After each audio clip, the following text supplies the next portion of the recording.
How you doing there, folks? Welcome back to episode... What do you hear this, Mark? 80.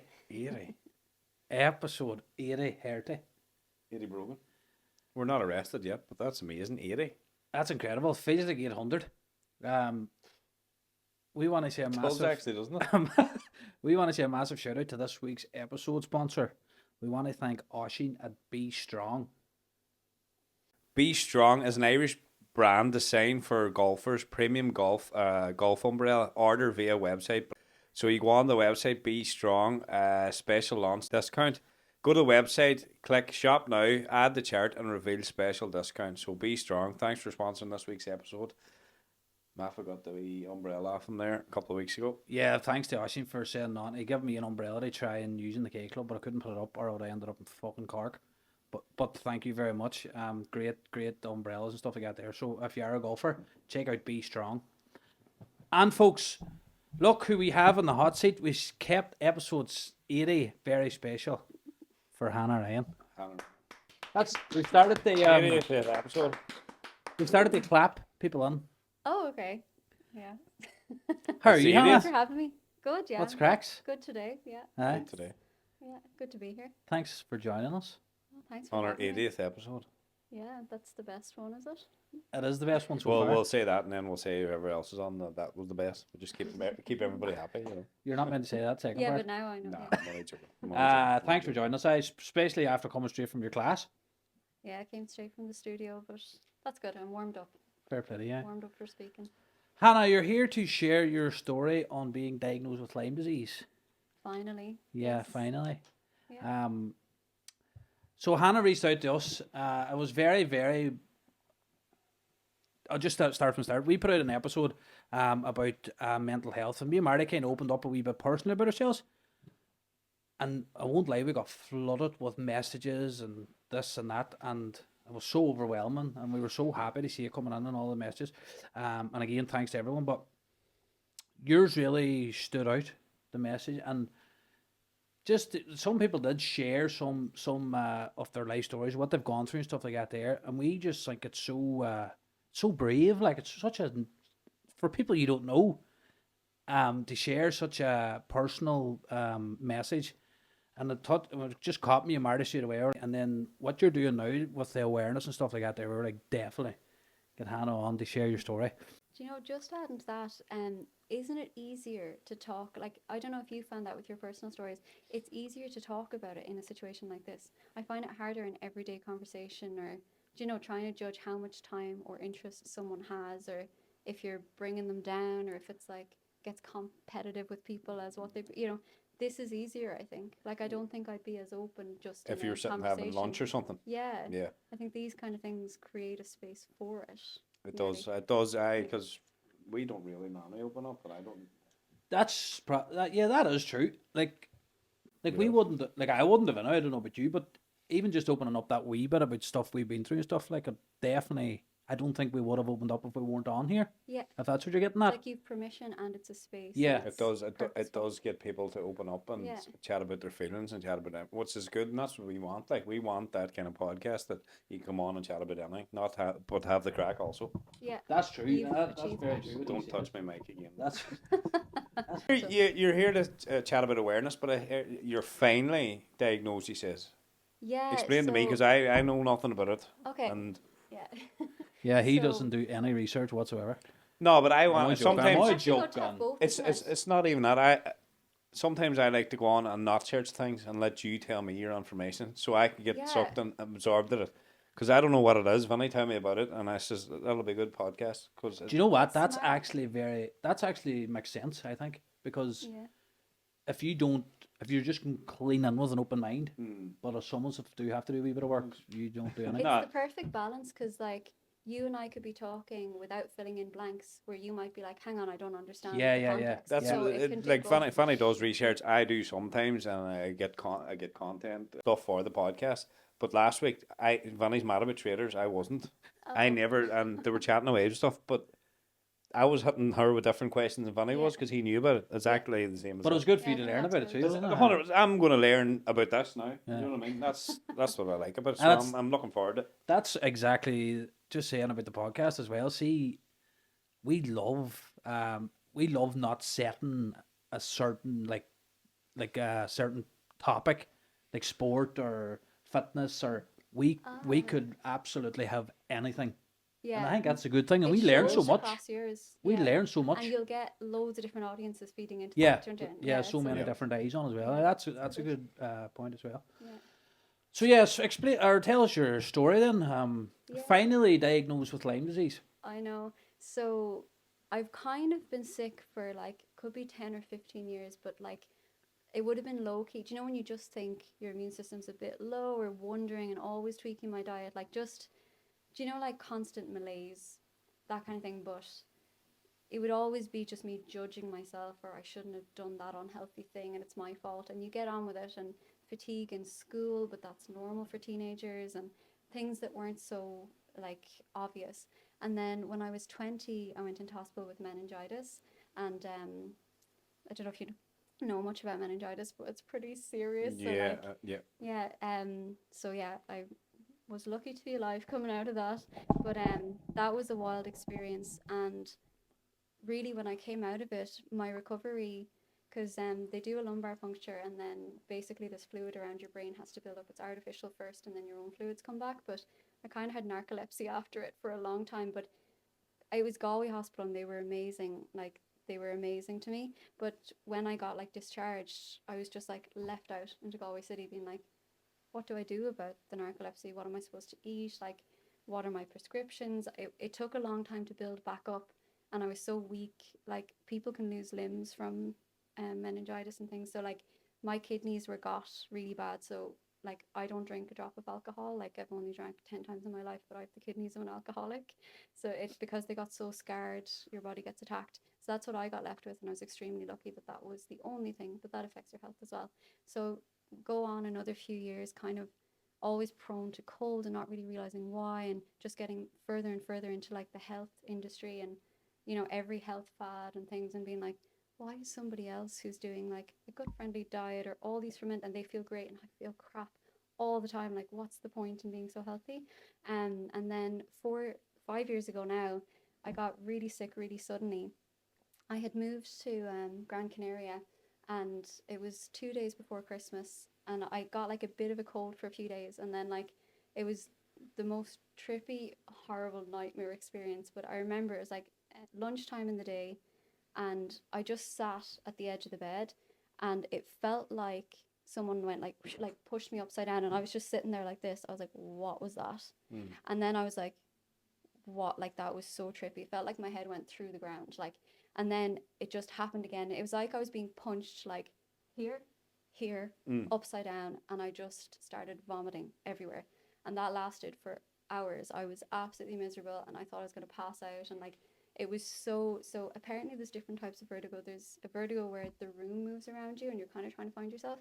And then there's a vertigo where you physically feel like someone's like pulling you all over. So I that's got the what first one.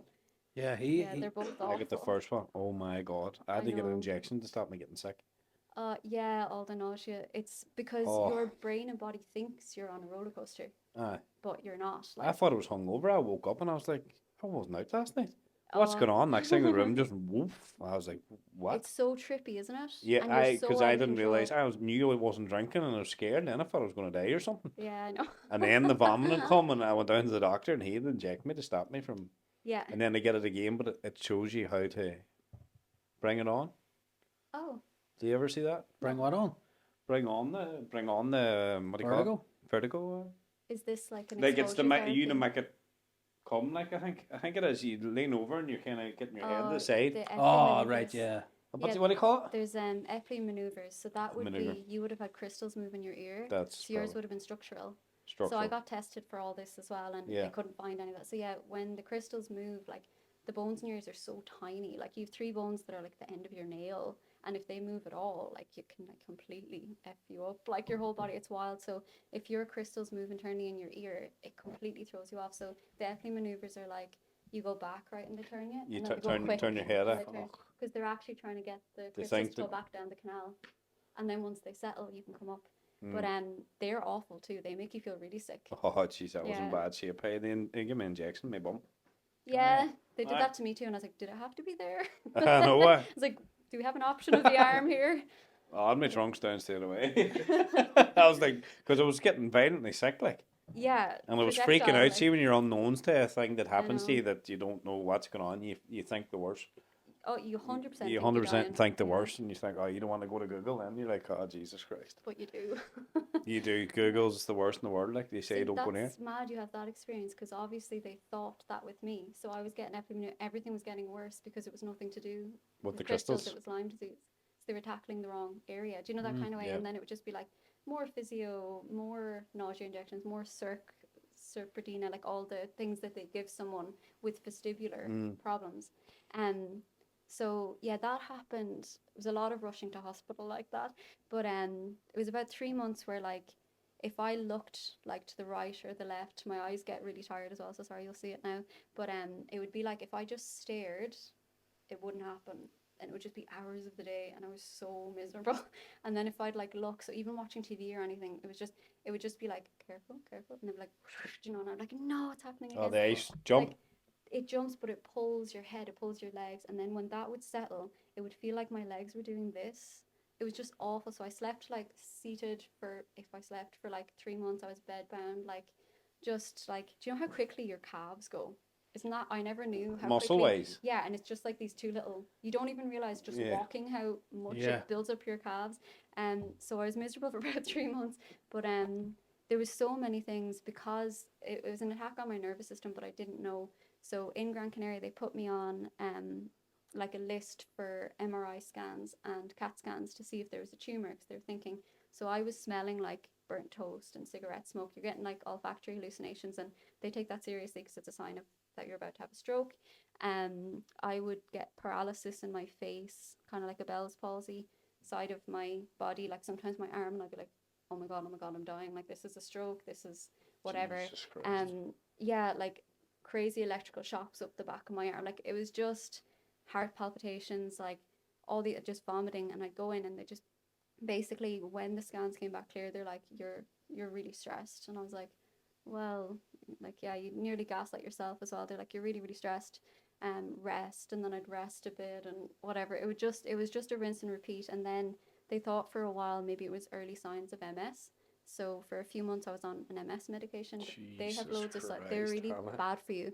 Do you know, like it's not an easy. So No. that didn't nothing improved. The So they're medication's like, bad for you. yeah, like it's really heavy. It's better than letting MS progress, but it's really Right. tough on your stomach, on your joints. Like you pay for these things as well.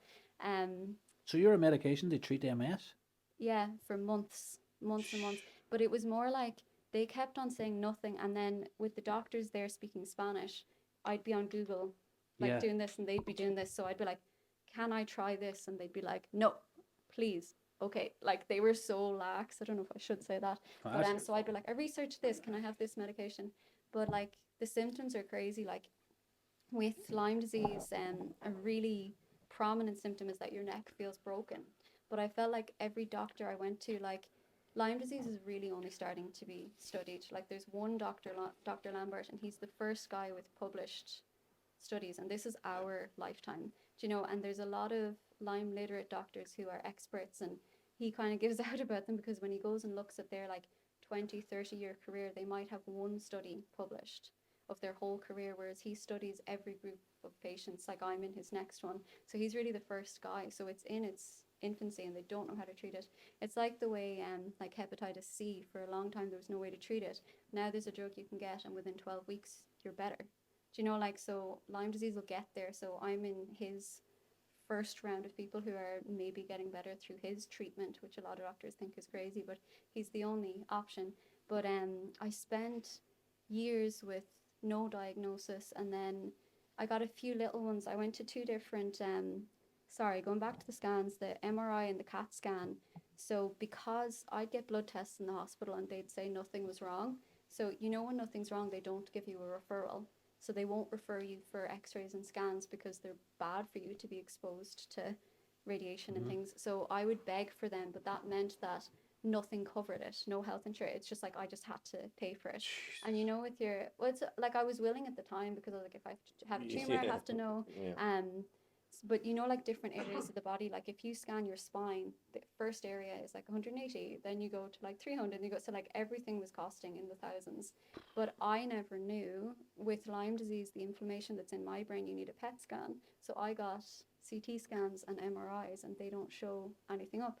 So I was so close, but when you don't know what to ask and the doctors aren't very helpful, Yeah. like I could have got one PET scan and maybe inflammation in my brain, the history of my meningitis, someone could have put the dots together, because Lyme underlies meningitis. Neurological meningitis is your brain and your spinal cord, and when the meninges swell, it would be a sign of infection, and one area to look at would be a Lyme disease infection. So I was so close so many times, but really advocating for myself. And I found it great over there that I could ask for stuff and get the scans, but I wasn't medically educated, so it would have been really helpful to have an expert. But like that, even all of our doctors and experts, none of them are literate. They're not educated in Lyme, as educated as they are. And I went to two vertigo specialists, and one guy really did try to help, the other guy didn't at all, and they're so expensive.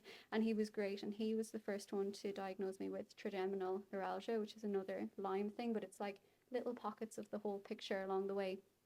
So about a year in, I got that diagnosis, and I had Invisalign on at the time. So he was actually at the time he was doing a study on how Invisalign was bad for people. So it was kind of biased, where he was like, "That's what did it. That's what's damaged your jaw and your balance. So we need to stop the Invisalign. We need to get that off." Now I'm sickening because I probably didn't need to stop it, but yeah. So for a while I was like, "Oh, I've damaged my jaw." So I did a lot of like face and jaw physio and exercises, and everything takes months to see if it's working. So that wasn't working. And there was so many specialists and scans and doctors and blood tests. And then, when you go to the doctor, I thought blood tests will show something, and they're like, everything is better than fine, because I was so careful with my diet anyway.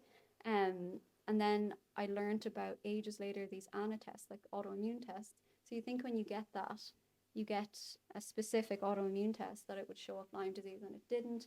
And then I test for other things, and I just never knew how separate your Lyme disease blood test is. And in the Western world as well, you think when you get a blood test that they're all equal. They show up like it's labs, we're all educated. So none of the labs in Ireland can show Lyme disease in your blood. They cannot detect it. And I didn't know this, and I was getting blood tests constantly because of all the different symptoms that would come up. So I'm skipping a lot here, but all the symptoms through the years, you get paralysis in your body, you get heart palpitations, stroke-like symptoms, speech blurring, brain fog is crazy. I should preface that actually, because I might stop mid-sentence sometimes. Eyesight, really sore, like eye nerves, trigeminal neuralgia. You get like nerve pain. So when the Lyme disease is active, because it's in your nerves, it can feel like your eye is going to burst, your neck is broken, it migrates around your body, like really debilitating vestibular migraines. You can get olfactory hallucinations. I can go days where I just taste metal and it drives me crazy. Like it's kind of the longer you leave it, the more these things happen. So I have neurological Lyme, your brain, your spinal cord, and then systemic Lyme, where it starts to attack different organs and move further out. And the worst stage you can get to is when it gets to your fingers and your toes. So just before I met Dr. Lambert 6 months ago, my toes just started to go numb. So I got on the treatment like just in time, because you're going down that territory of paralysis and dementia and osteoporosis, and people don't think Lyme disease life danger. They think fatigue and poor them, but like meningitis can kill you. If you bang your head with vertigo and you're alone, like it can be serious, or just even a really bad vertigo attack and the damage in your brain, like there is brain damage, there is motor function damage. I've done so much rehab, but we don't know how much of it will come back to full function or how much of it is left there. Luckily, I'm seeing a reverse of lots of things. The brain fog is a big thing. My eyes drive me crazy. But yeah, so there was years of this and in and out of being in bed, and I thought that when my joints were sore, I had to exercise more, I had to do more weights, so I did all that. Yeah, I thought that, when different symptoms come up, I just go on different medications for the MS, for trigeminal neuralgia. Like, there's also, with the nerve pain from Lyme disease, painkillers don't work on it. So it's a sign that you have Lyme disease, because painkillers aren't working on the migraine. They aren't working on the pain. So anyways, that went on for years and years and years. And when I went to doctors, more often than not, they would say, you're depressed, you're anxious. And I found it really hard to separate like them gaslighting me and me gaslighting myself, because I actually got sick within, like, as in that debilitating sudden sickness, not just little flus and stuff. It was around the few weeks of when my dad passed away. So in my head I was like, oh my God, like emotionally I'm so weak and I'm really stressed and I've done this to myself, and I took on that. And just around that time there was a few deaths in the family, and so I kind of believed I'm making myself sick, and like I'm grieving, so I'm dizzy, I'm grieving, so I have this pain. Or but then some things wouldn't make sense, like the paralysis, or like just vomiting, and every food made me sick. So it took a long time for all of that to clear, what they were saying and what I was telling myself. It's my fault. I can't handle grief, I can't handle stress. And then I'd see other people around me handling it and being like, am I really that much weaker? Like, it took a long time to really just decide there's something else. There's little things along the way, like healers and osteopaths and different things. And one man actually next door to me in Gran Canaria, it's like an old folks home over there. So I made friends with an old man next door, and he'd very broken English, but he was like some mad mystical healer, and he was there for a few weeks and then he was gone forever. So I always wondered if I dreamt him. But he did all these like meditations with me and got me to ask my own body what was wrong, and we'd write down everything and we'd burn it. It was like it was such a weird little space and time. But in one of the meditations he was like, go in and ask. And I was kind of under a bit of a trance or whatever he did, and basically I had said, no, there's something in my body, it's not all in my head. And it kind of put me back on the route of like searching with doctors. But moved back to Ireland, went through it all with Irish doctors again. You're stressed, you're this, that, or the other, they want to give me antidepressants, like, and imagine I took that and just decided I have an anxiety disorder, I have depression. Like, it's great that the medical world has opened their mind to that, because that's new to us, right? That's like 20-30 years where they'd even acknowledge that outside of just needing like pharmaceuticals, and the stigma has really softened to do with mental health issues. But I feel like that's like a new bandwagon that everyone is jumping on, where it's like the stigma's not there anymore. Let's address the anxiety and depression, because it is the root of loads of things. But then again, those things manifest physically also. But the book could have ended with me just thinking I have an anxiety disorder. And the ironic thing is that could have caused that. And I could have just been trapped in this painful body and mind. I feel like I'm answering your question really, really in a long way. No, But, don't worry about it. Yeah. I'm sucked in here. Oh, jeez.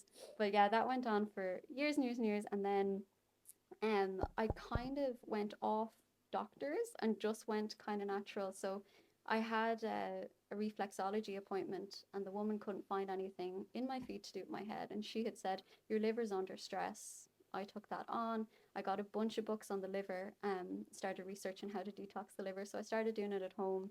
It's like a load of herbs and seaweeds and things like that. So I completely made my diet a liver detox, not a balanced diet in any way, just a liver detox. And I had actually stopped vomiting for about a year. And when I started the liver detox, I started vomiting again. And for the first time, my head was a bit clearer. Like, I wasn't, because I would be dizzy just every day, and then big things would kick in sometimes. But I was getting these bigger stretches without being dizzy, and I was like, there's something to this, the liver detox. So I did a liver detox for a whole year. I had like a calendar dedicated to it, like a New Year's resolution. And it's like you start the day with a celery juice with like no water. It's meant to penetrate your blood-brain barrier if there's no water. And then you do like a shot of celery and a shot of coriander. They're all rotten. And then you take All rotten. yeah, no, it's all just, I just knock anything back now. But you take a heavy metal detox smoothie, so it's like dulse and spirulina and barley grass. It's like black, it's rotten. And then you have turmeric shots, like loads and loads of turmeric. You have lion's mane powder. Do you ever have that? That's disgusting as well. It's a No. mushroom, but it's really dark and gloopy. You I just don't eat even know how takeaways? to. Oh, okay. Ooh, maybe. Another way to detox your liver. Yeah. So anyway, I did this just crazy liver Sorry, diet. Hannah, was it just that, or did you have food along with, or was just what you were Barely eating? well, that there was a lot of eating in it, but barely But a lot of that was your diet. Yeah, lots of My potatoes. God. So potatoes are good for your brain. Starch. Just boiled potatoes. Yeah, but potatoes specifically rather than rice and things. So lots of potatoes. So there's certain things where like they could be really good for ye, but they're not good for viruses in your nerves. Like eggs aren't good for me, nuts aren't good for me. There's a lot of, so like I just went strict on it, but that got me a good bit better. And then I was chatting to a friend of mine, and she was saying the only other person she heard with all my symptoms was her friend's mom, and it turned out to be Lyme disease. And I was like, I think I've been tested for that. Surely I have, with all the blood tests and everything. So then randomly I came across an article written by Rachel McLaughlin. Do you know she works for Donegal Daily? Oh yeah, yeah. Yeah. She's a good follower. Shout out to Yeah. Rachel. I feel like she knows that. Yeah, we all love Rachel. Yeah. But, I love her there 5 days a week. Yeah. Better And cut her that dog out. Daisy. Keep I heard buying, you give keep her dog buying. Oh, treats. Daisy, love Daisy. You wanna see Daisy when I pull up the house? That's what Like they said she too. nearly jumped Yeah, out the she loves window. you. I give her bones all the time. Like, Yeah, she's because you give her class. treats. You bought she- her love. She's class. Yeah. But Rachel wrote an article about a woman who lost 10 years of her life to Lyme disease, and saying that you need to go to Germany to this lab because they're the only ones that can read your blood for Lyme disease. So I did that, got my bloods done in Armin labs in Germany, and they're the only ones that can read it. And my numbers came back so high, like so high, where it's like, how did our blood test, how, like, but that's where like I kind of thought they go and check for everything, but they don't. It's really specific, different. Like you really have to ask. Like, have you ever gone to a blood test and known exactly what's being looked for or what's not? Like, I just assumed it would show up if there's this crazy infection that was so debilitating that did not show up. I just think that's wild. So that showed up. That was where you had messaged. I was so happy to get a diagnosis, because the alternative was I'd lost my mind and I wasn't sick, and I was imagining that I was sick. And, you know, like, that's the alternative. So I was so delighted, because I was like, here's a route I can take. And Dr. Lambert is in Ireland. He's a doctor. He trained in America, and he worked in Johns Hopkins for a long time. Like, that's where most of our studies come from, as in Western medicine. So he's like a real top dog. He's from Scotland. He lectures in UCD. He's a consultant in the Mater Private. He's like the guy, and he's got the first Lyme support clinic in Scotland in the world. Armin Labs, people travel from the States to be tested there. It's like we're here, and I was traveling for my treatments and different specialists. So like the fact that he's here is so amazing. But I couldn't get a referral to him because the GPs here were like, there's nothing wrong with you. So I couldn't get a referral off a GP. So I rang them, and you know when you go online, when you want something done, it says with by referral. But I just kind of, my determination was there, which is, you know, something that people should know really. You read things and you think that's just the rule, but it doesn't always have to be, because they said by referral, and I rang and I was just like, I need to get into Dr. Lambert. And the woman was like, you can self-refer. And I was like, never heard of self-referring. So she's like, it just isn't as high up the list. It takes a while to look at, and they mightn't accept you. And, you know, you really need all your ducks in a row. Like, we need proof of everything. So I got everything together, sent it in. Dr. Lambert, like, it was the longest 3 weeks waiting for, you know, to know. Waiting for him to come back. Yeah. So he accepted me as a patient, and I was just delighted. Went down, like, everything other doctors were saying, you know, vertigo is not a Lyme thing, blah, blah, blah. But there's like the systemic Lyme and the neurological Lyme, and that's where people just aren't educated in it, because I was textbook, everything, just that this doctor knew and the other doctors didn't. So the treatment started, at the time it was 13 antibiotics, high dose, low dose naltrexone, loads of herbs, tablets that break down like biofilms around bacteria and stuff. I can go into that if you want. And now I'm on 21 tablets, so it's gone up, and their doses have all gone up. So like I take 1,800 milligrams of one antibiotic and 1,500, like they're very, very high. I'm 6 months in, and I've 7 months to go. And you kind of get one shot at this because it's so bad for you to do, like, and you need to build your immune system after. So just hoping it'll be enough to kill it off. But yeah. Has it just been oral antibiotics they treat you with, or IVs too? You, if it's not working, you go in for IV. Yeah. That's but- kind of like you, Mark, isn't it? Oh. Sometimes, like, if you're not, like, if you, like, say if you have a bowel obstruction or something, you just go straight on diabetes. I just put me on fluids, IV fluids, but chest infection. But like Movicol and all that there wouldn't work. You go straight in. I just go straight in there. So that's cystic fibrosis as well. Like, Oh, sorry I've to hear. suffered He actually doesn't even have it anymore. He cries on about it, but he actually doesn't have it anymore. But Yeah. He oh doesn't God. have it. Like, But, I have it more than him. Jeez, touch wood. would you have like had a healthy diet before you were diagnosed with, or like before you had MS, or not MS? Sorry, the Yeah. Yeah. meningitis. Yeah. Yeah, Like, like as in, would be considered that way. Do you know? yeah. Yeah. Would you not have? Oh no, my dad was on a high calorie, high protein Oh. diet, so I was like I was Takeaways? so underweight, like so there were like it was always fatty foods I was eating like to Oh, okay. build me up. Now they're trying to get me to eat a bit more healthier because I've put on a bit of weight now thanks to a new drug came out a couple of years ago.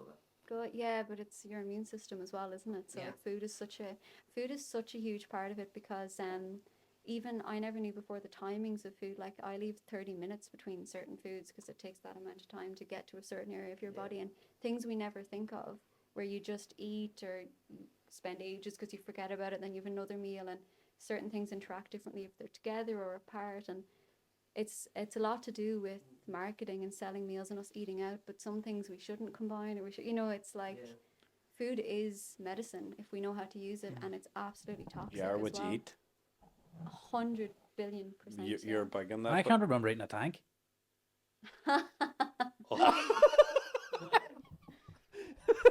And I have to say, for such a young lady, you've been through a hell of a lot, and going by the sounds, you've spent an absolute fortune. I know. How I don't. But sorry, let me cut you off. You seem very well researched, educated on it. Oh, Jesus. Now, do you have? Did you? I was going to say, I don't know how to ask. Were you educated before? But that sounds terrible. You couldn't I shake was up always and obsessed with Lyme disease. Yeah. At the age of 3. You couldn't do an old diet up for me and Vinny. Just we're carrying a bit of carbon tax. Speak for yourself. But Mark, listen to Hannah about food. He went into hospital with a bowel obstruction and he was in for about 7 days. He brung him up Haribo and he was eating Haribo in the hospital. I know. You see this all the time, though. He's And woeful. but when you feel sick and you feel down, you do You want just sugar. want treats, don't you? It's like I'm the other way now, where I'd be like, it would make me feel, I'm like, I can't go, when I have a bad bout. It's weird though, my friends aren't like that. I'd be like, I'll just have green juices and everything until I'm better, and I'll go off all the, yeah. So what did you say? You're 6 months in. Yeah. I was going to ask you how you feeling now, but did you say it's a bad run? Like you have to, is it like you're getting? No, she's immune system at the end of it. You have to rebuild that. Is that what you says? Yeah. No, like it's actually the last 2 months I'm so different, like as in, like touch wood, I kind of have gotten my life back, and I'm so scared to admit it or jinx it. Yes, you jinx it. Eh? Yeah. He's but, like that because you're overthinking it. Yeah. He always thinks that. Yeah, but like it's so different. Like yeah, it's been a while since I've had like a bad vertigo bout or even the neck pain. It's weeks now. It's 2 months, so it's kind of a bit mad for me to accept it. Yeah. When you But say I'm that, like- just go. I am doing well. I That's know, what I always do. because I you're always all don't want to so jinx scared. it. Yeah. You know what I mean? Do you have a health issue? No. Oh. Just A wee bit fat. overweight. I'm just saying it Saw the before he Haribo. said it. No, I don't have any. I don't think so. Anyway. But I No, think, I'd be um, relatively healthy and I'll never be at the doctors. Great. You've been told. I think you've been told that much. That you don't really want to say it. You're scared. You're scared to say it in case you do have it. Does that make sense? Yeah, 100%. I'm scared to like be like, oh, I'm better, and then all of a sudden I have to cancel everything again. Yeah. And, like people are like, oh, what's her problem? I Is it? sorry. Go ahead. No. I'm the exact same. I get very bad migraines. Oh, shite. Okay. Now, so I would be scared to talk about it in case shit bang migraines straight Yeah. away. Yeah, you manifest it coming on. But Do you know what type of migraine you get? No, No, but I they're don't. Do you all- get an aura? Do you Aye. get- Yeah. The vision of me, yeah. Do you have a bad neck? I recently got no. I don't. Stop texting and everything goes on the doctor. I actually don't have a bad So he neck, does. but sometimes I do get a wee creak in my neck. But I've went and got like I get regular massages and stuff Good. because I was on this app, Migraine Buddy it was called, Oh. and I read a bit about it, but I have them since I was literally like it's in my family. My granny and my mother gets them, but I tried to read on there a wee bit, and a lot of people say it's the flow of blood to your head. I was going to say your heart is a Yeah. good thing, and you never think of your heart to do with your head. Yeah, so they keep the But blood flowing. migraines are also this area that's really like nobody actually has an answer. Yeah, no one Isn't has it? an answer No matter yet. how much money you Yeah, have, there's someone who's no. really famous, it's so complex. Yeah, it's so bad. I would like as It's you. all in your head, Vinny. Yeah, but it's. But it's the RI. Like, see if I get a Yeah, it's vision wrong. now, I have to go and lie down. You have to. You But- feel like you're going to get a What do stroke you mean a otherwise. Yeah. vision? Like I get it in my eyes where if I be So, looking up here, I you get, wouldn't be like, able to see dots. over here. Yeah. And like there's blurry things and stuff like that there. But I would take It's two. called Rohypnol. I would take two painkillers. I would take two painkillers straight away and go You and lie have to down. get it early, don't you? Yeah, or I get the serious pain. Yeah, I get that thankfully- too. Doesn't it feel like your eye's going to burst? Yeah, I Yeah, go it's wild rotten. stressed, but thankfully I don't Mm. get the pain as much because I always have tablets on me to take it whenever I get the You need vision. it at the first. You know when you think, oh, I'll get away with this and not do that. You need it at the first. Oh inkling. no, I needed it just the needs to first. I get need in. to go, but like strong there, as well. I sometimes like my nana and my mother, like my nana can't eat eggs maybe or tomatoes or something like that, and like they be saying about blurred speech or brain fog and stuff like that. Yeah. Like migraines wicked bad like that as well. Like, and as you say, Yeah. you think straight away, I'm having a stroke, Yeah, and then you Mm. start panicking. and you do have to be careful. You start worrying. Do you know when it's Yeah, not nice, like, but I just overthink. I would rarely talk about migraines because I, exact same as you, I was thinking, shit, I'm going to get one now. and the other thing, I know it's so annoying. Do you know when people call a headache a migraine? Oh, I'm getting a migraine, and you're like, No, "It's you're not. No. That's like when people like fatigue. I'm like, A migraine. I would take a affects the eyes and all headache. that, I don't would take a headache yeah, every any day. day. I don't get that much to No. touch wood. We're all just Uh, like, You're just lucky, sick and you of- give out all the time about everything. I'm an overthinker. That's the thing, that's the key. On that, folks, we're going to take a wee break because I can see Mark is starving and he wants to order fried rice. This is horrible. Just want to say a massive thanks again to Hannah for calling down, sharing her story, and again to this week's sponsor, who's Oshin at Be Strong Good man, Oshin. Golf Umbrellas. Get Check over them to out. their website now and enter the discount code. And they're actually on Instagram as well, so check them out. So, we'll be back in 5, folks, with part 2. Run out there, Marcus.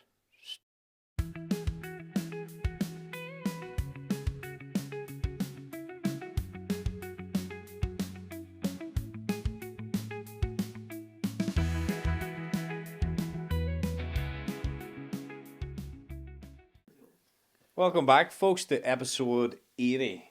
don't- 80, Brogan. I don't know if you have realised, but I am I'm the guest tonight. He's On the the guest Hannah and tonight. Marty Me and podcast. Hannah. And we want to thank Hannah for coming down and spreading awareness on Lyme's disease and she's recently diagnosed with. And this week's sponsor, Be Strong. If you want an umbrella for your golfing trip, get on to Be Strong. Come here, Hannah. You were mentally battered as well. Like, you've been through a lot for people to tell you, and you start out yourself too. Big time. 100%. So- You know, when you're at the end of like all the tests are fine, all your body, all your thing, like done all the Epley maneuvers, everything like that. Like I did start to think I was just a bit crazy or a bit weak and really dark. I had really dark days. Like I remember sometimes just like, you know, you'd be like sweating, my face is paralyzed. I'm like, "Ugh." I can't lift my arm, and I've been sent home from A&E, and I just remember sometimes like wanting an exorcism, just being like, I can't live like this. Like I can't. And I give myself little goals. It's like 3 more months, 3 more weeks, just get to Christmas. Just went on for 5 years. Like, Jesus, yeah, mad, like. really. But like, I'm not the only one. There's this crazy resilience of people with chronic illness. Like when you talk to them, you'd be like, I couldn't do it again. So like with the end of my treatment, there's a 10% relapse rate because the bacteria hides in your nerves and we're trying to kill it out. But when you stop your treatment, it can come out with a bang. And I'm like, I don't have another one in me. I can't do the bed bound. I can't do the pain. Can't do the head stuff. Even with diagnosis, I wouldn't have it in me again. So I'm like gung-ho now to get to the end of this with as good of an immune system as I can. So basically when they test for a bacteria called Borrelia burgdorferi, and there's loads of co-infections as well. So Lyme is actually a place in America where they first discovered Borrelia burgdorferi, so it's called Lyme disease. But my test shows that I was exposed to that at some point in my life, and there's no way to pinpoint when, and there's no test to ever say it's gone. It just shows that I did. So with the doctor, all we can do is questionnaires and monitor how I feel and hope for the best. So when I take tablets, the bacteria is in my body. The tablets start to kill some of it. It splits into really small pieces and goes and hides in my nerves, and you can feel that. You know, like the migraine, you can feel it. Oh. It like tingles. It's sore. It feels like it's going to explode. Yeah. But it stays there, and if you feed it the right things, like the sugary things and the eggs and arginine and nuts, things that are healthy for other people, it'll just get stronger and stronger. And then if I had a little cold or I didn't sleep well, it comes out and attacks you. So the idea is that the antibiotics go in and they start to starve it out. And then all the foods I eat are things that the bacteria doesn't like: celery, parsley, all the things it hates. So it just gets weaker and weaker. And I pulse the antibiotics. So Monday to Friday, I have some tablets. Then over the weekend, I have others. So the idea is that then it thinks you've stopped the tablets, it exposes itself, comes out, starts to wreak havoc in your body, and then you put the bacteria or the antibiotics back in the next Monday, and it gets a lot of it and it hides. So you keep doing that, which is why it takes so long. It can take a year and a half for people. So, and when bacteria is dead in your system as well. So when you've got a very active fighting infection, you get these things called Herxheimer reactions. So like when my body's actually fighting it, all my symptoms are amplified, but that's where the relief comes with the diagnosis and with the treatment. Because like I'm going through something painful, but I'm like, yes, it's like you can imagine a battle going on and my side is winning. So it's like there's light at the end of the tunnel. Do you know what I was just like? Do you research all this yourself? It's between the doctor and like I've read It's everything I very can get. you make it very, very clear, Okay, good. which is very good for someone, I think, that maybe is going through what you've gone through, and maybe back then, just say back then, if you had someone like you to listen to, and you were like, Oh my God, it would have been such a difference. that's what I Yeah. mean. Yeah. So the way you explain that is just, I mean, to a T for someone that's going through what you're going through. So hope if someone is struggling what you were struggling with and stuff like that, there, and it might speed their diagnosis up a bit, if you know what I Yeah, mean. and But you're coping very, with it. you're very good at. Explaining. Imagine it's all lies though. It's all like just making it up. Imagine I was just tripping. You just say you're only joking after, Yeah. but not fair play because you seem to know your own body down to a T. Well, I want to like my brain is like, this is what my life is. So like, why would I not learn about it? But I understand because say like with numbers and maths, I just draw a blank, and some people do that with health stuff. Like luckily, it's what I'm interested in as well. But bacteria as well is so sneaky because so there's one thing where it's going in and it's trying to get stronger and come out when it's stronger, but it's getting weaker because of the things I'm doing. But then the other thing is the longer it's in there, it forms this thing called biofilms around it. So if you imagine, you know, like little spiky germs, it gets covered in like a gel. So when the antibiotics go in, it just like swipes off Bounces it. off it. So it's a way it can protect itself and move and do damage without hiding. So I'm on other tablets that break down the biofilms, but it's the weirdest feeling. I don't know if any of you have experienced it with migraines. You might. Do you know when you put something in to fight an infection and it feels like you're fizzy, your blood is fizzy? Do you ever get that feeling? No. It's like you're fizzy. It's the most unsettling. It feels like that, but then I know the biofilms are being broken down. So it's like they used to start the treatment for Lyme disease without that knowledge of breaking down the biofilms, and basically the antibiotics are going in and ruining your gut and getting some of the bacteria, but the other ones are getting strong and they're covered in this slime. But yeah, the idea is that it's breaking down. But I can notice a difference because a lot of the nerve pain is gone. I used to get, I don't think I said it earlier, like tinnitus, and like you could be talking to me and that was what my ear was. It was like 2 years. Oh my God, it drove me crazy. It was just like, I'd be like, stop it. Like, I just wanted to pull something out of my Pull ear. down. Do you know what? I was like, "Rrr," and it'd be that. And then when that would stop, it would just go, you know, like, so that hasn't happened now for months. So, like, my toes aren't numb Months? anymore. I know, I know. You meant to do Where's that. all the wood? Just on your what you were saying there about some of the antibiotics you'll take Monday to Friday and then you'll kind of stop them. Is there a bit of science behind that where they stop them becoming resistant to that antibiotic, that you stop them for a few days and then they're growing up so you can kill them then again? And There's a bit of antibiotic resistance, but more with that, they'll swap the antibiotics I'm on every 3 months to stop the resistance. Yeah. But it's called pulsing. So it's basically, it wants the bacteria to come out of hiding so you can kill it again. And then it goes back into hiding, Yeah, comes out. yeah. But yeah, the resistance thing. So like I'm on antibiotics that work really well. And then the next 3 months, he'll swap all the antibiotics and then I'll go back. So So that used to be the same as me when I went for IVs. I'd have a different antibiotic Yeah. then the next time I go in then just to stop that, you know. Isn't that what's so frustrating when you're like, this is working, and then you have to change and you get sick all over again? Yeah. But I feel like the last while I'm like, this is my, like, even last week I went to the cottage and, like, you know, little things like I won't be able to drink for a very long time. Not that I did anyway, but yeah, like getting your life back. Because before it would be like, if I saw friends or if I went to Dublin for my doctor's appointment or something, I could be sick for 3 days after that. It's like a crazy hangover and like a flu for like anything outside. If I work like 3 hours a day, which I'm hoping to extend as I get better, but anything outside of that, like your migraine, it's debilitating. Like, as in, the pain there is like you're going to explode. You just have to be alone, or you're over a basin trying not to puke. Like, as in, you don't have a choice. When it gets you, it gets you. That's what it used to be like. Where now I can feel little things and I can rest. I feel like, yeah, I feel like it's over nearly. I hope. It's over. That's good. That would. I know. Or enough. Like, Yeah. I'd live with this level of Right. fatigue, Yeah. and Yeah. Yeah. it's so much better. Why is it so hard to get diagnosed in Ireland? Do you think? The blood tests, I think, and they don't take you seriously.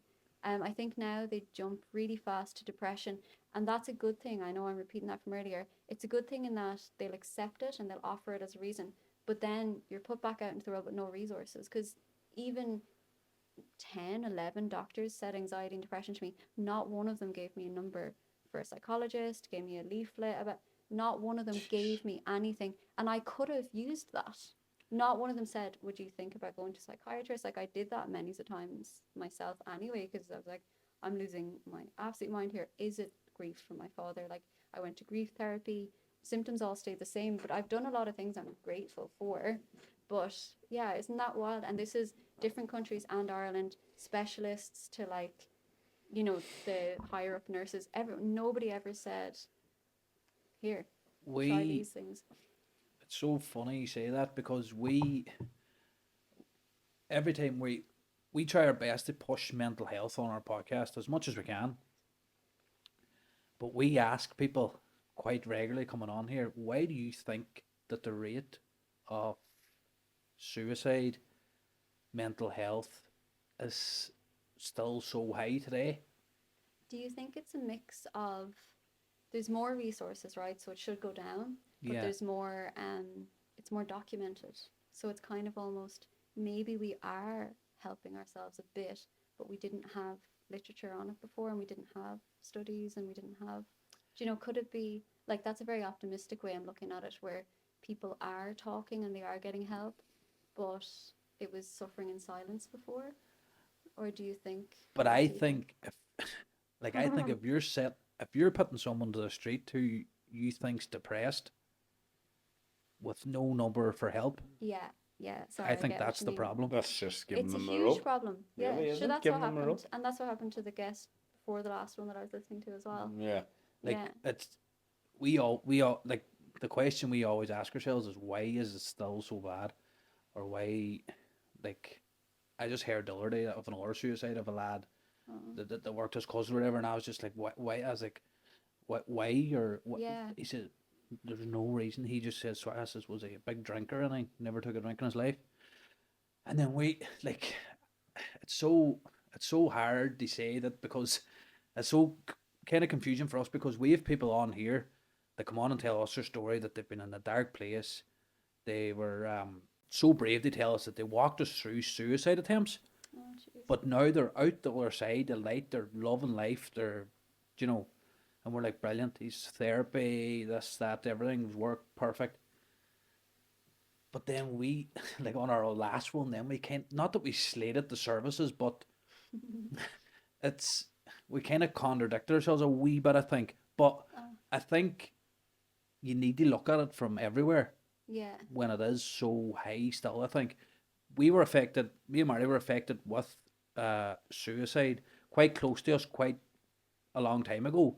yeah, I'm sorry to hear. No, you're grand, no, that's grand. But to see it's still happening today, I know. it's kind of When you scary. think, shouldn't we have learned from, especially your Yeah, experiences? that's where you're like, exactly. Do you think we should have? But then when you just said that someone let you out onto the street, Like false constantly. diagnose. Yeah, yeah. they weren't sure. They didn't know. There was no proof, and No. I had nothing to go home with. Yeah. I just don't understand that. More or less saying it was all I in your don't head. understand it either. Yeah. And one doctor, he was really nice and well-meaning. He was in Gran Canaria, and he put on a clown nose and went like, "Meow, meow," and he's like, "Make sure you smile more." And he was like, to the guy that was with me, he was like, "Give her more hugs. Off you go." And I was just like, okay, but Do you know his name now? I Don't be- get it. But you know, like, and Marksman he was assassin. like warm, yeah. But I yeah, and then there's a lot of these kind of, we don't have the money in this area and that, yeah, it's There's plenty of money. I would like to see the 100%. money. Yeah, like I like the charity. Again, the charities that do amazing work, obviously, and stuff. There's people out there doing incredible work and saving people's lives and all and stuff. People Yeah. making a fortune too. But that here, we could start going into pharmacy and all, and like, there's drugs to help everything, but if they're not making money, they're not making it to us. There's like a whole, I know that's a bigger rant, Yeah, but it's it can be sickening. Yeah, you can get really disillusioned with it all, It's- as I yeah. did last year. I just Yeah. I don't know. It's just such a touchy subject, but I love talking about it because I'd love to learn. We actually always wanted to get someone on, like a mental health expert or someone just to talk to us about it because Yeah. we don't know, like. Yeah. But it's funny because we do normally chat about and try and push men's mental health, but Yeah, we're- you need help, guys. I'm kidding. we're looking forward to hearing from obviously your side. Well, women in mental health often, like, you're dismissed because of your hormones. And And that's like, what I was about to even say in to your you. 30s, they're like, could be early perimenopause, and like, it's just so vague. Do you Yeah. think maybe you're overlooked a bit because of that? Hugely. And even one of the things I learned was all the doses of medication that everyone's given, they were all doses meant for men.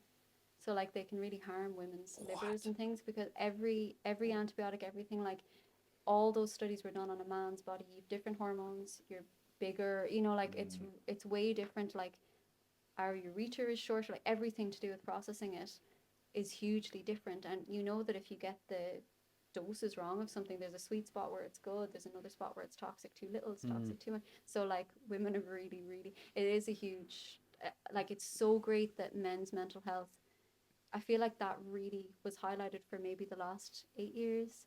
And there is a bit of a surge now of women being overlooked, and we're giving men's medications, we're treated like men, and our anatomy is so different, and our hormones are so different, and often our hormones are too complicated, so the studies don't use women Yeah. because it's too complicated. But antibiotics are actually, I've known this, antibiotics were overused years ago. That's why we've all superbugs. Yeah, Yeah, and they're resistance. overused. They were just given out like when you had a For colds. viral and all Yeah. that. Now they don't. Unless you have bacterial, you'll not get the antibiotics. Yeah. because It they're makes no overused. sense to use it And you're for a sure you're virus. killing your good bacteria in your body too. Like I think, isn't Yeah, it? Yeah. yeah, See, yeah. I'm not that stupid. You're smart looking. Did my research. Do you think that you were rushed out of doctors' offices? Constantly. Yeah, I don't know if they thought I was making it up or looking for attention, or, but All, I like felt all of them. like All of them. pretty much all of them. Like, two stick out in my mind. That one vertigo specialist and Dr. Lambert. I feel like they're the only ones. And like, as we spoke on, this is like 5 years worth. It's however many thousands. It's traveling. It's desperation. I couldn't fly. I was in another country, and when they were waiting for my CAT scan, I couldn't fly in case it was a tumor, because if you have a tumor in your brain, you could get it. So I had to stay there. It's like, yeah, it was a lot. I did feel very dismissed. I started to hate doctors and not believe in them at I all. can see why. I'm back in liking it now. I started to hate the natural people then as well. Hitting They were everybody. like, you need to buy all these things, and I'd buy all their things. You know, that kind of way, But when you're desperate. You can see why though. You Like, just hate everybody. but how can you not? Like, how can you know. not hate them? Like, It's very isolating. And then, like, people living with Lyme disease, like, there's so much hope in, like, that my tinnitus is gone and things like that, but it's really such a different life. And even like Mark, Yep. even him, like, he looks well, you'd never know. Like, I look well, you'd never know. It's it's such a different life. Like, even I've been so much better. This morning I woke up really, really nauseous, and it took about 3 hours to go away. And I still do all my seaweeds and my greens. I'm kind of scared to stop that stuff as well, but it's like, it's time consuming. It's a lot of organization. Like, I don't really Money go too. out. I don't travel. Yeah, like, because it's all my food, I'm trying not to think of it as in like, that's just the food shop, do you know? Yeah.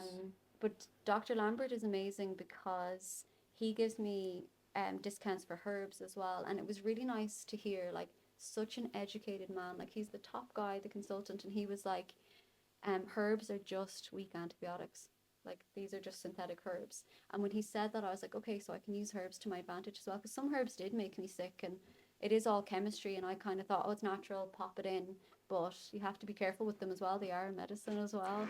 So he is working with different herbalists and gets us. But like, yeah, with the expenses as well, like, I'm on a drug payment scheme. I didn't know about this before, so maybe it would help somebody getting into this as well, where it caps your pharmaceuticals at 80 a month for the ones that it covers. It doesn't cover all mine, so I spend like 240 a month.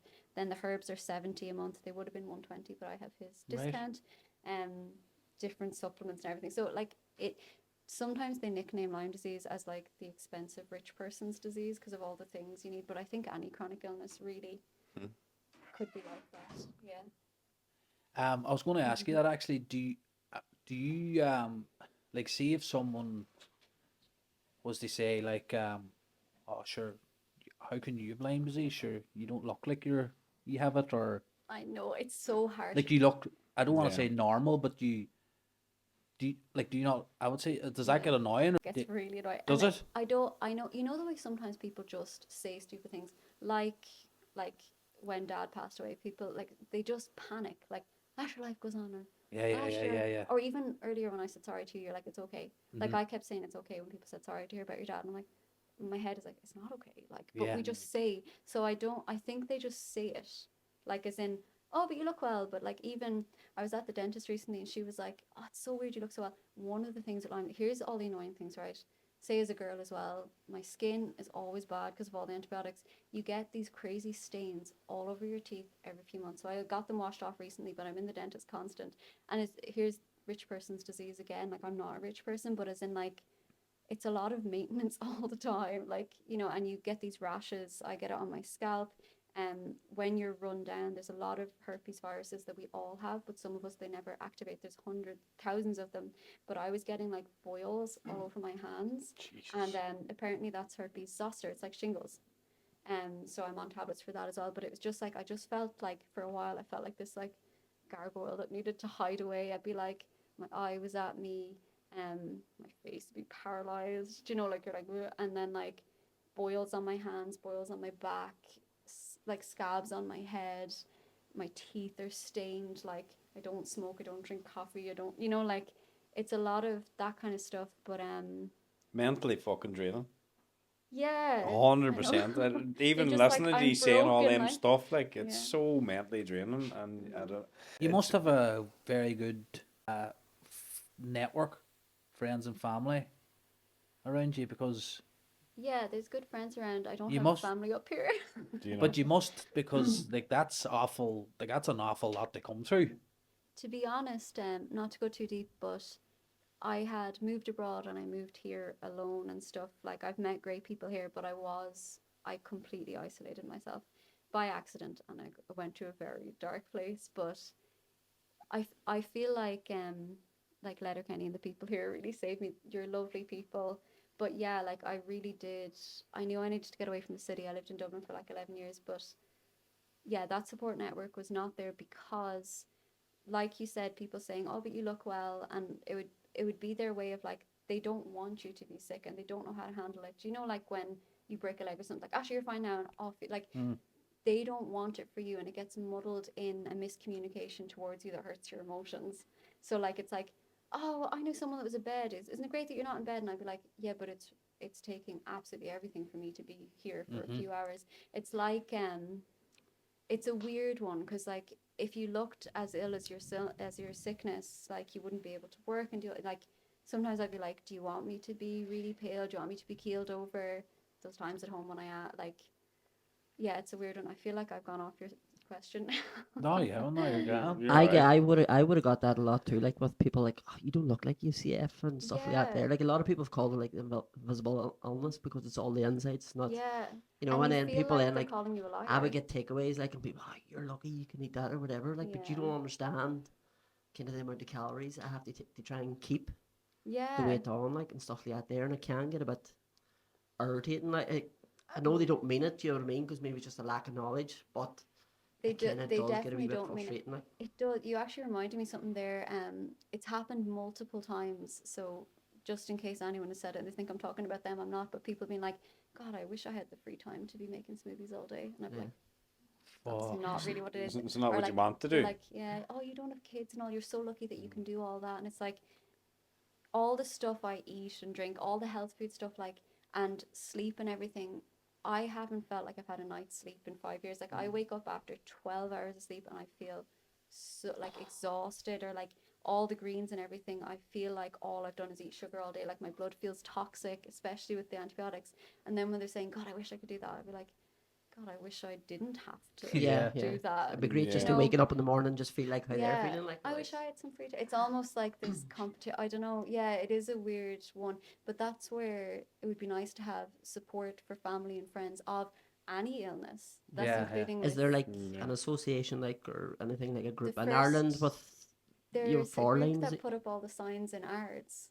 So they're a Facebook group. Right. And I've looked at it was comforting for a while looking at everyone with the same symptoms, and after a while it got really depressing. But the first centre is in Scotland, and Dr. Lambert opened that up. It's the first one in the world. Right. So I think it'll spread. But the same with CF, like with anything, like you do want to know when someone passes away with suicide, you need to know the terms that are appropriate. You need to know how to talk to someone. Yeah. That's a big part of it, Oh, as yeah. you said, because you don't realize it's insulting to say, God, you're the picture of health. And be like, okay, what am I supposed to say to that? Because I don't feel like that. I see photos of myself. I have lots of red marks on my, like, I see what I feel. That's another thing actually because I've been in and out of therapy for years, but there was a few years back, like my self-esteem was so low, and I did probably look a bit sicker at the time. And then one therapist said to me, which is really valuable, he was just like, you feel so crap on the inside. How are you going to feel good on the outside? I was talking about like dating or something, being like, I just feel broken. Like, how am I supposed to explain I need to go home suddenly? Like, whatever. And he was just like, you need to give yourself a break and, start making lists of the things that are going right. And like, it's glass forehead syndrome when you think people can see inside and stuff. But it's like, if you feel so crap, it's very hard to have confidence on the outside. That Yeah. always starts on the inside. We know that no matter what you'd look like. Yeah. Yeah, never mind the stains. You were and chatting all about the- grieving there when you lost your dad. Like, I lost my best mate and lost my mum and dad very young. Oh my god. But sorry. I started breaking out my skin. Yeah. I didn't know why, and I tried everything. Tried Accutane, I tried that there. But my wife actually researched it, and she says it could be grieving, Yeah. and I think it actually was. Yeah, but I if didn't you grieve think of properly. your body trying to protect you, But all the it's the resources. grief can do bad stuff to your body, Horrendous and it's things. mad. My Yeah. face was like a dartboard. Do you remember Was that long after your parents? I can't remember. It wasn't too long ago. Like if I went back in my Snapchat now, I'd see it. My face was. You're I remember, processing yeah, I things. remember. It was bad, like, and Your nothing forehead, would help it. remember? I was getting creams and moisturizers and going to beauticians, and Yeah. but that I'm sounds nice. I'm nearly sure it was grieving. But it's Yeah. funny how because you says people could have blamed grieving, but grieving And I did as well. can cause a lot of stuff in your It can body. kill It's people. it's Sure, madness. Like do you know if you when don't an grieve elderly- properly, like some people don't grieve properly, and Yeah. that obviously affected me in that way. Yeah. I'm assuming it was because I tried everything. Like What age were you with your parents? I was 21 when I lost my mum, 23 Jesus, when I lost my dad, It's rotten. and my best friend hung himself 9 years ago. Oh my Aye. god. See, that shouldn't happen to anyone. I know why Losing I a was sure. parent changes you as well. I and that's found so my mum young. dead in the bed 15 years ago. Dad died in hospital then, After? 2 years after. He smoked himself to death just. Yeah. Oh. But see, I was young too, and I probably never grieved properly. I just drunk and took drugs, and Yes. That- then that when the you stuff- processed it. but then when I kind of settled down, obviously I'm only assuming it was. Maybe it wasn't, but I think it was. you know, everybody's different. Yeah. Everybody takes grieves But differently. then Like. if you were suppressing it, it's going to come out in your body, don't they Yeah, say sure. that? All So I you did could was have. party and had a good time, Yeah. like, you know. Oh my God. But sure, that's Do you about have me. siblings as well? 4 sisters and 1 older brother. Okay. Yeah. I know, isn't it? The grieving styles are different, aren't they? Like I think with my siblings, we all grieved so differently, and you kind of judge each The other. whole lot of them did. The whole lot of them did. Yeah, the Yeah. whole lot of them did. But There's a good book about different grieving styles actually, because it's something I didn't understand. Like the people who hold it in or let it out, you know, they're actually all correct. yeah, it is. It's- If you hold it yeah. on, we all did it differently. Like they Yeah. thought I never spoke, Yeah. but I did. I would speak better. But I did counselling, but I spoke better to other people than I did my family. I didn't think I needed to bring it up in front of them. If you know what I mean. Yeah. Yeah. So, but no, not about me. But so all this stuff. Fucking hell, hey, Marty. All this stuff is because of a fucking tick, like a small Yeah, sorry, bastard we thing. didn't even say this. Yeah, so ticks, black-legged ticks, on deer and sheep. There's actually like old wives' Do they have to be tales. black-legged? The black-legged ones, yeah, but like they're so tiny, how are you supposed to see? Yeah, that's But what I like was thinking. Eh?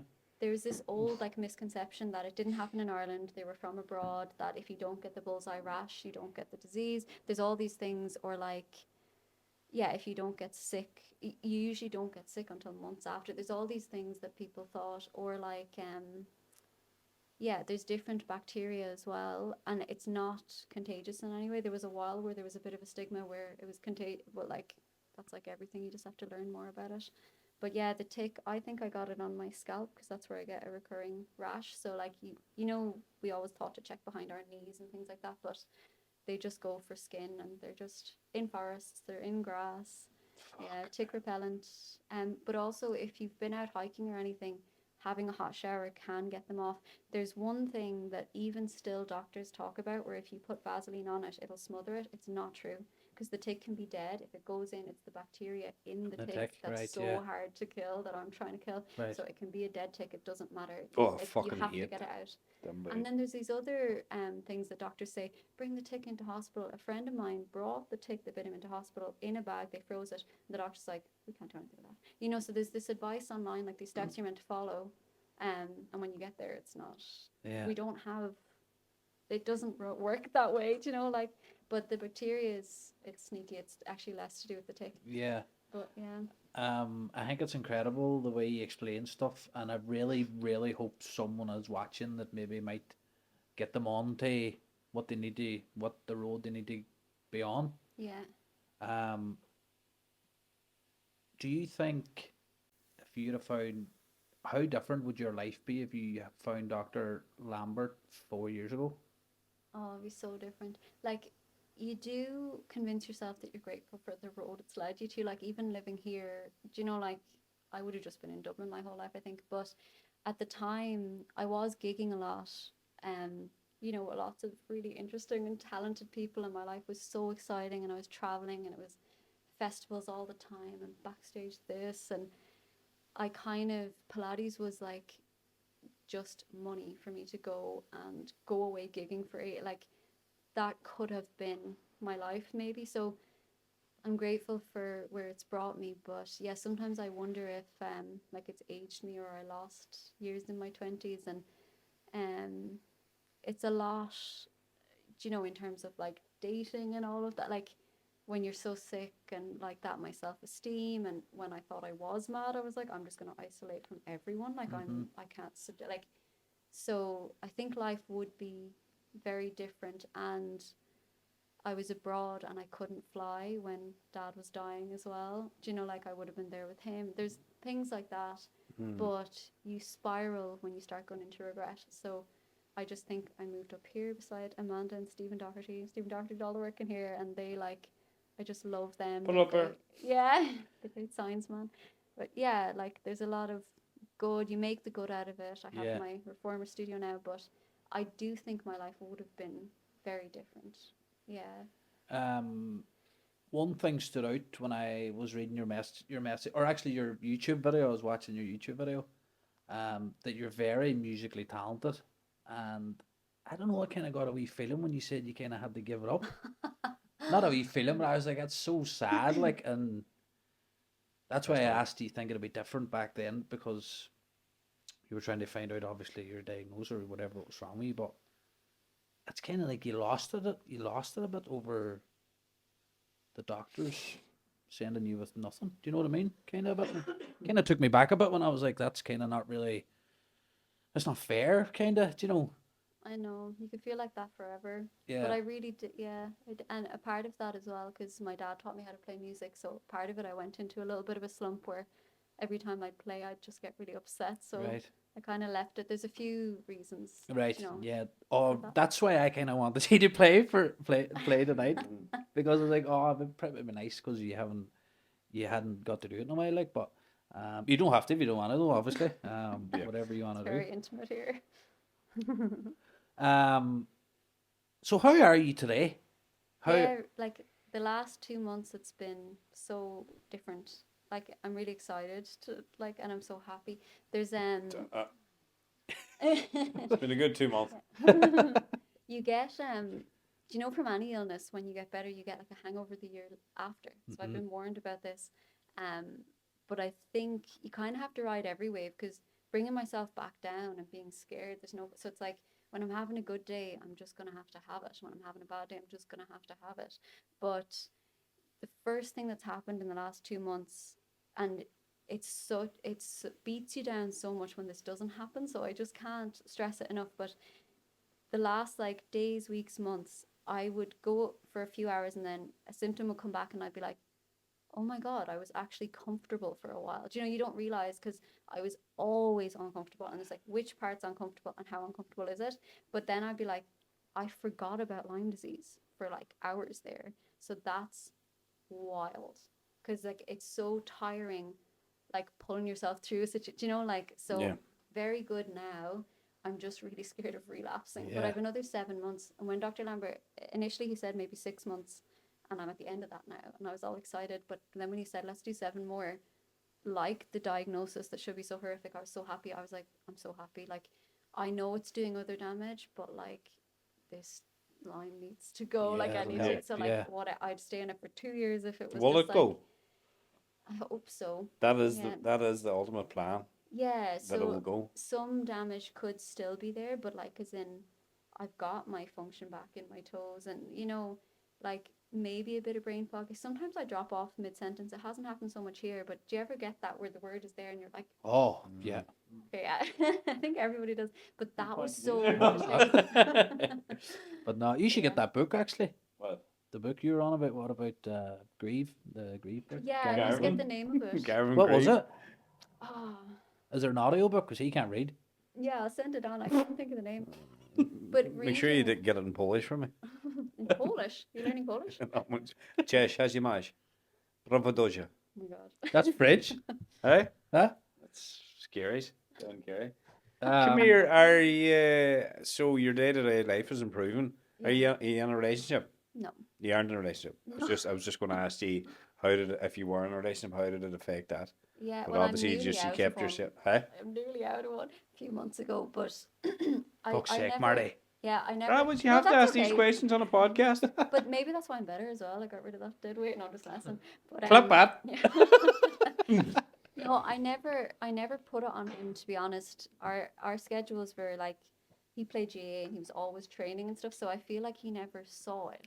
Do you know if that makes Right. sense? Yeah. Because I would also get the fear of putting it on to people. Like I said earlier, in this situation, we can talk about like suicide things, but it's in everyday life. I would try not to talk Yeah. about it. Like, say a few months ago, these 2 months have been good, but I'd be up and eating all the time, but I wouldn't tell him because, like, what's the point? Yeah.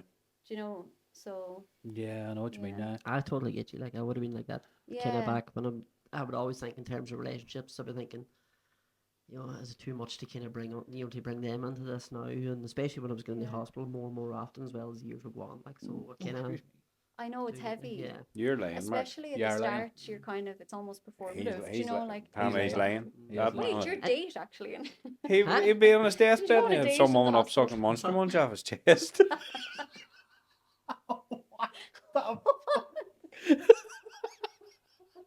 Monster Munch.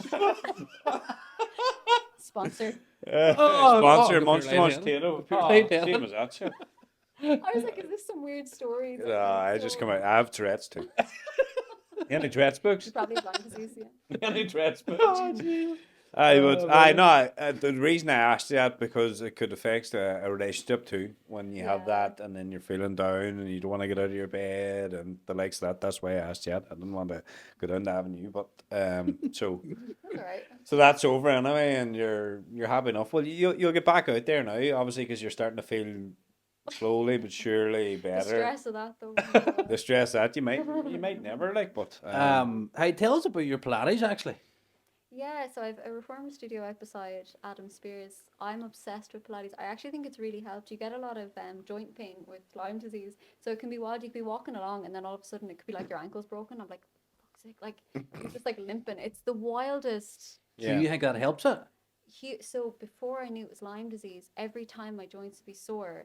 I studied physio in college actually, but I ended up teaching Pilates. Like I would get on and do all my rehab on the reformer, and hugely helps, especially like you get this broken neck pain in Lyme. It's like a really common Lyme symptom, but like like I'd love to do a study sometime where I get people with Lyme to do the weighted exercises that I Right. did.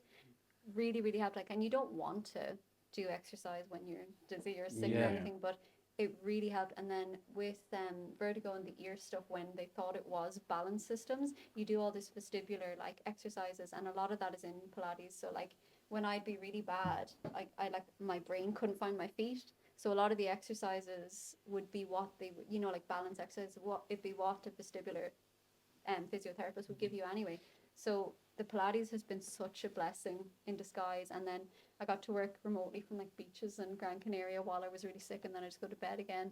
But it's great. I work for a teacher training company in Ireland called Pilates Teacher Training Ireland, so I can train people to become Pilates instructors as well. All right. So I have a lot of different. Pilates has been a great life, and I would feel very sorry for people with Lyme disease who don't have the kind of job I have, where I work for myself. I set my hours. Some of the things I was doing that were hard to do were the rehab I needed to do anyway. So yeah, very very lucky with that. yeah, my And, hip, fix my hips. Yeah. So you can. There's people that your classes obviously available to go to, or are they full or what? Or They're always full. I do 6-week courses. They're always booked up, but you can always book in advance. Yeah. and you get you on We're Instagram. for free. You get You you can on Instagram. come for free, absolutely. Get you on Instagram. Yes, and Easy it's on called Instagram. Pilates Habits, and my YouTube is my thing. So like I monetized YouTube recently. Do you ever monetize YouTube? It's so easy. If you get 1,000 subscribers and 3,000 views across the whole channel within a year, it monetizes. So that number gives you €50 a month. So you need to put these up, and then above that, it's so easy. So I'm making money off YouTube. Now, Excuse YouTube. hold on. Whoa. Martha. Give me my money now, chap. We have Hannah, we have will you nearly be quiet? 12,000 subscribers. Will you be quiet? Have you monetized? Go into earn. Oh, sorry. Martha, We go on. can't But- monetize. 'Cause Yeah, we're- dirty, that's long-haired not- mank. No, it's because we're from. It's we? from you're from Glencarre. They can't do it, Martha. Go on now. What did you say to do? Martha, go on to YouTube. And I've been decided saving up. it. I've 20 grand on the bank. No, Martha, but I'm it's going to so burn your wee great. van. Tell them how to do it. Go on, We're do it, moving to Martha. Dubai, Martha, after Christmas. Stop putting it off, Martha. You hide money from me. How do you do that then? You No, know but they when you put go to ads your- on. Yeah. No, we can't have ads, Martha. No, We no. can. So Oh, you're with right, the we can. How do you do smaller, it? if you've got 12,000, great. So the one I'm What on, is she? I can't choose where the ads go. No, but we when have you a 1,200. bigger- 1,200 Oh subscribers. yeah. So So you should. It's only 1,000. Do you have 3,000 Martha, views see if you're across ha- your channel within 365 days? Because they're the criteria you have to meet. What does that so mean? you might be just. It should send you a notification when you're able to. So you have to monetize it. Look, Go my. to he's earn. on Instagram. That's going to help. But I go on to the link. Yeah, All right. Egypt. Show me you my phone and fucking. So just, but he's But doing go, that there. Go So and subscribe. so to- people can go to your Did you subscribe to us? people can go to your Yes. YouTube. Did you? No. on YouTube. Yeah. Hey, I will. Oh yes, I she can't says wait. you're a liar. people can go to your YouTube if they want to take up Pilates. You know, it's very, very common now, isn't it? And very Yeah, so you can do popular. it at home. I've got When you're going on to her matches. Platy page, go on to us, subscribe, Yeah, and well, monetize us. 2 for 1. And There's send us massive your foul IBAN. money off me for the last 9 months. Send us your IBAN. Where do you see? But you can, 'cause YouTube. once you Subscribers, 1.12 Yeah. thousand subscribers. And then it depends on the One views point across the one. channel. You'd be close to it though, you know. So there should be He's not saying that, they're I not. usually see it on my laptop. Well, in just over 3 years, you have 143,500 views. What? Huh? So you probably You need 3,000 How many do I have? in the last year. within the year. What do we have, Mark? Well, over And 3 all- years, you have all 100. views don't count. But they've Yeah. 143 over 3 years, so you'd imagine you had 3,000. 143,000. But YouTube is epic. So like whatever about the classes, it's Hannah's Habits on YouTube, and I bought that name when I was young. But There, that 143,000 views. yeah, epic. 146,000. Here, you can definitely open that up. Well, you You can have to get. go Do, into do you earn. get backdated? He thinks he's on getting his dole. Be careful now, because you have to pay tax on it too. Oh, stage man. I Shut up. got that. Only man. joking. Shut No, up. we're not gonna We're just going to finish that podcast there. You have to pay tax on it. Yeah, earning. Yeah, What do you a reckon? certain amount. Fuck up, will you? In the last 28 days alone, I don't know if I'm reading this right or not, but it says 15,900 Here, go on. That's good. for views. Mappa, we're on the Dubai. Here we come. Thanks, Hannah. See you later. Good luck. Episode 80 V&M podcast is finished. Oh, sorry, that's Vinny's own account. Oh wow. Oh, You're Oh, going to yeah. get a burger in the mouth. shit. Susan, me and Susan going to Dubai. Hannah, at the end of every podcast, we ask our special guest 3 very important questions. oh. Excuse me. We know the answers now. No, but this is before 5 this years is- ago. Takeaway. Okay. What would it be? What would Bean. it been, or can you Here, eat any? Camille Thai, but it closed down. Oh, I love aye. Camille Thai. That's Did you? right. Some of the stuff I like the savoury potatoes. The which? Savoury potatoes. Oh, the what were they called? Yeah, they were. Savoury. epic. I've never had that place. Yeah, that's the problem. It closed down because Oh, shit. nobody was going. Which to. the man owned Fastway owned it, He did and what? it's closed. The boy run Fastway in Letterkenny. What's Owned fast? Camille. No, the- Fastway take or the deliveries. Couriers. Oh, I was thinking of a Fast way chip shop. takeaway. Yeah, I was like, what? Did he own it? He opened it. God, he should have kept it open. But then it's a real Claire thing to love Supermax. Not that I ever get it, but We we're don't have really it. against McDonald's and we really love Supermax. The chicken. Supermax be nice now. There's Mark. actually a Supermax in Donegal Town, isn't there? I know it's the only one, isn't it? Yeah. In Donegal. It's We used to mad. get it when we went to Galway. I remember that. Yeah, Galway's the big place for it. So Lovely. what would your favourite Pringle be? Salt and vinegar. Is I it? hate sour cream and onion. I do not understand. Why anybody did it? Oh, I love it. No. Sour cream and chive, you guys. I have a new favourite crisp. What? Monster Munch. No, not on Mark's chest.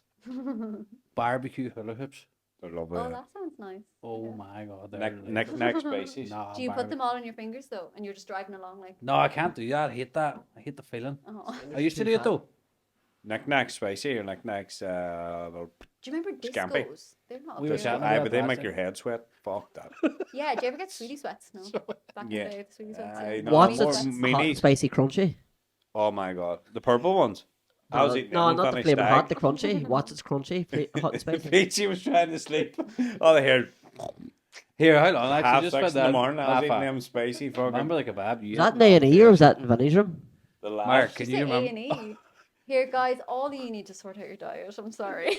We're woeful. The Sorry, moment. but- Me and him kind of go off season a wee bit. Me and Aye. Maff put on a wee bit of chubbiness.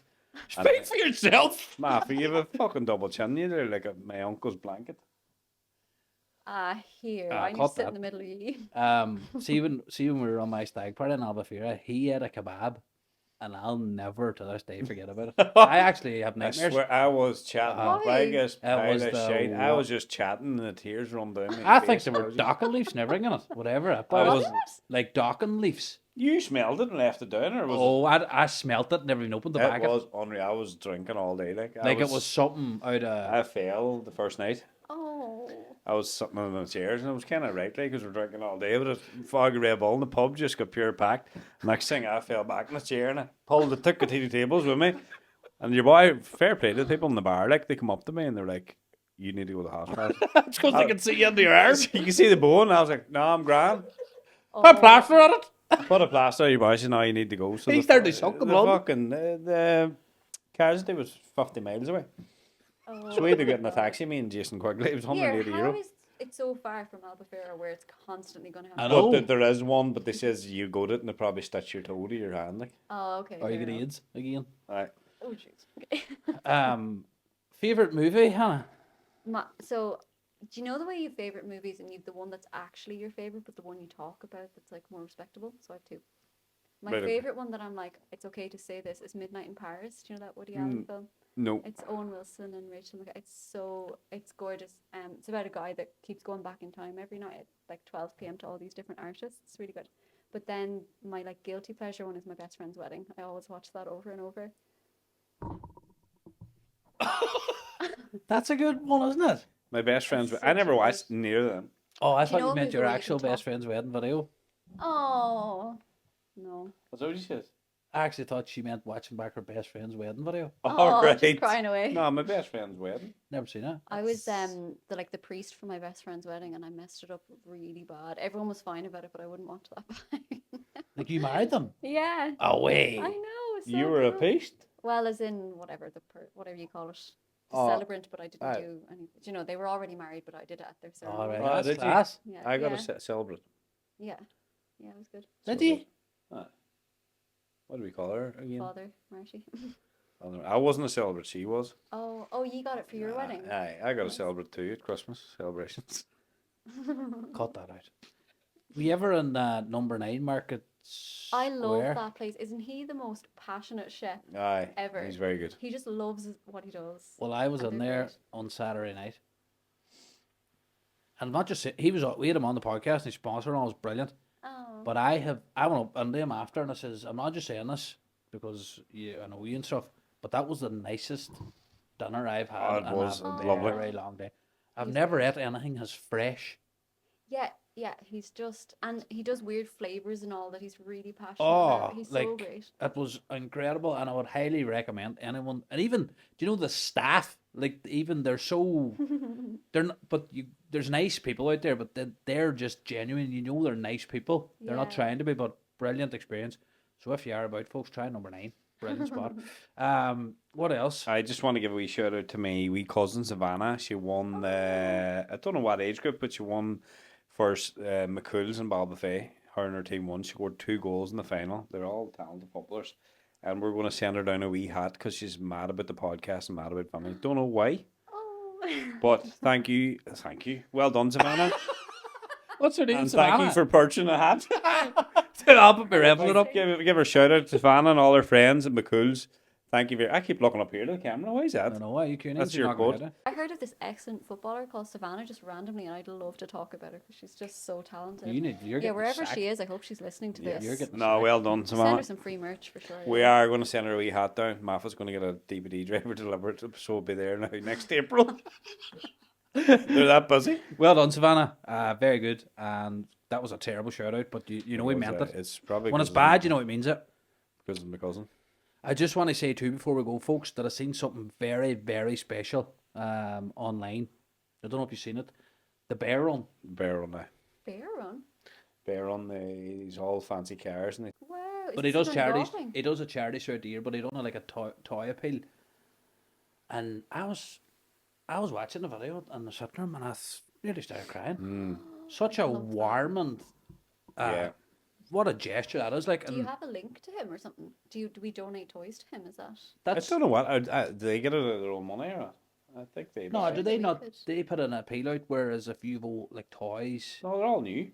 are they? I'm nearly sure they're all new. Whenever they get people to bring toys, Yeah. and then I they get wanna our do toys, that. and then they gather them all together and go to the hospital and give them to the kids up in the kids' ward in the hospital for Amazing. Christmas. Like it's some like Yeah. he deserves a lot of credit. Fair play to him, hey, for doing what he does. But he does a lot of stuff for charities. But that just caught me. I was like, fucking, like Yeah. it's fair nice. play. Like if the world had more people like him, it would be a very better. It would be Very a, better place. It would be a very better place. But fair play. Check it out actually if you're on Instagram. Or William Facebook. Coyle is it up too, and he's a wee saying about it after, saying that it was such an emotional day. Older men crying, like the excitement of the Yeah. kids. Like. It's mad, like it's good. I love watching shit like that, but it's so real as well. Yeah. You know, when Yeah. you're seeing stuff that's here, like so it's so real. So fair play to them for that. Hannah, any plans for Christmas or what do we ask people? Any traditions or any crack like that? You go home or No traditions or anything. No? No, just a few Christmas parties and bits. Yeah. Yeah. Quiet. Let's see, quieter the better, I think. Yeah. yeah, it is. Do you isn't it? have any kind of fun traditions now?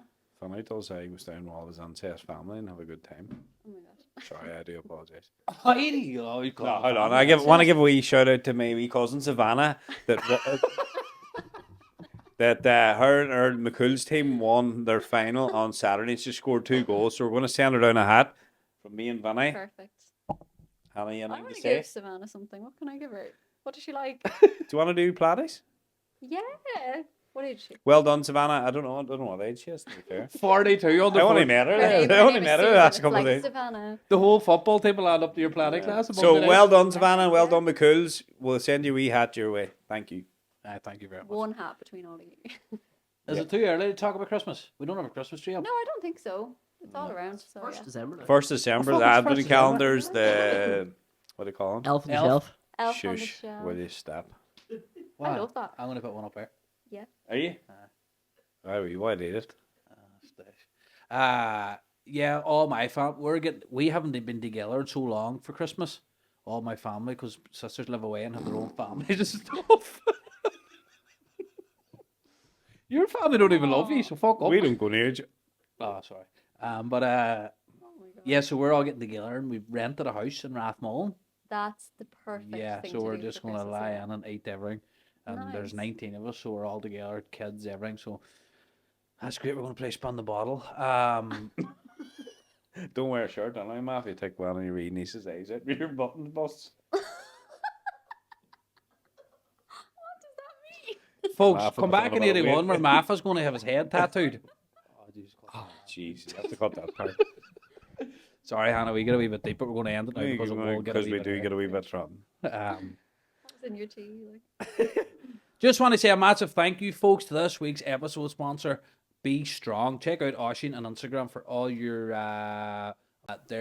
your golfing needs. They're very, very good umbrella. Check them out, and it's very good. Thanks to Oshin for jumping on and sponsoring episode 80. Just to Hannah as well, we just want to say a massive thanks for coming up. We love hearing different stories and that there, but that's like what you've gone through is incredible, and it's so good to see you doing so well. And we wish you all the best. A long way to continue. And it's like I come on there blank, not knowing what it is, and I really took it all in because you explained it so well, and now I know what it's about. And just before you go, is there any people diagnosed with it in Ireland? Do you know that number? I don't know the number, Marcus. but it's getting higher and higher. You know what you said earlier? It's getting higher and higher because now we can diagnose. No, Do you know, people so can. people think. It's And getting is worse, it but- still you have to go to Germany? Yeah.